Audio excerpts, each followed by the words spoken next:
Happy family. Si magkamukha ng papa nyo. Si Bubbles. Yung kulay nila. Okay lang ito, ate. Yung isda. Siya yan. Isda naman yan. Si Mukang nalayo. Kasi tigakan. Isda pa dito. Yung linggit kunin mo. Ayun, oh.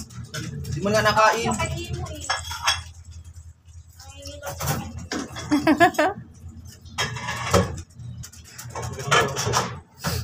Ayop, magkakasundo kayo pagdating sa pagkain. Oh, may habulan na naman sila. Habulan na naman kayo.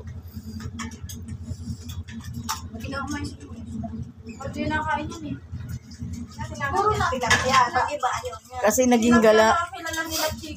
Yung 3 buwan na wala. Pinapakain siguro doon ng isda. Hindi na tikman. Siguro gutom na gutom. Tapos binigyan ng galunggong. Bata, halika na ito, bebe. Hindi ka na ano yun, Papa? Dito ko sa mama. Ako hindi kita dyan. Takot doon sa papa niya. Ilang buwan mo kaming inabando na. Di pa niya, kinala, di pa na anak si Uba nung nawala yan eh. Hindi niya kilala si ano. Di ba, Si buntis pa Sus. Uba nung nawala yan. Yung matapos sila mag-anuhan, kumayan siya. Yun, nakabuo pala. Siya pala si Uba, wala na siya. Dami na. Uy, anak mo yan. Siya nga nakamiyan niya. Parang kapatid.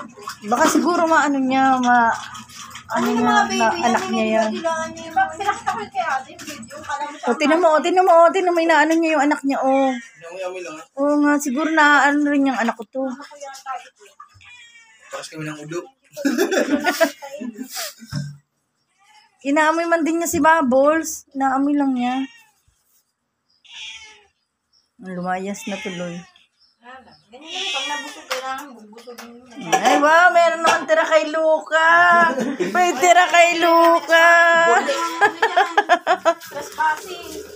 Luca, may tira sa'yo, oh. Ayun, oh. Wow, may tagahintay. Si Luca. Kasawa naman. Bebe ka sa CR! Ay, ayaw Ay, na, madaming kalat sa CR. Sa CR, sa CR. Yan lang po for today's video. May naghihintay na feeling pusa. Ayan, na feeling cat. Feeling cat. Diba? Kumain na po yan, pero gutom pa rin yan si Luca. Gitera. Luca yung gitera. Gusto niyan sa malinis mo ka?